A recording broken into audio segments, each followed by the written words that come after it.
Jumla ya vilabu 7 vimefungwa katika eneo la Kamango, kaunti ndogo ya Kikuyu, kufuatia maandamano ya wakazi kupinga ongezeko la pombe haramu na matumizi ya dawa za kulevya. Wakazi wamesema vilabu hivyo vimechangia pakubwa kuharibika kwa maadili ya jamii na kuathiri maisha ya vijana wengi katika eneo hilo.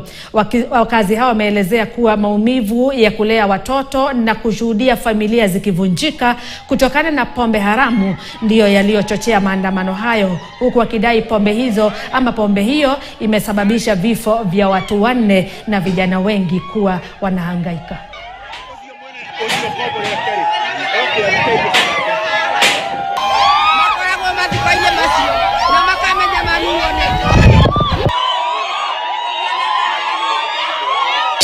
Hiyo ya 30 wanauzanga 30 iondoke, hii klabu iondoke. Kwa nini?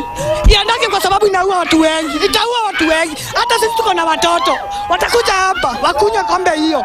Iondoe hapa ni area na nini ya Kisago. Ana Kamango, enzi na huko. Mtoto yangu ameshapigwa hapa mara 2. Kwa hii klabu. Mara 2 ameshapigwa. Iondoke hapa, sisi hatutaki. Tumekasirika sana kwa sababu ya hii bar. Kuna watoto 4 wamekufa, wanakunywa hapa, tunawakota hapa akiwa wamekufa. Sisi hatutaki hii bar, aondoe. Kama watu wamekataa, akuje aondoe vitu yake, lakini wananchi wasivuje hata mlango hata mmoja.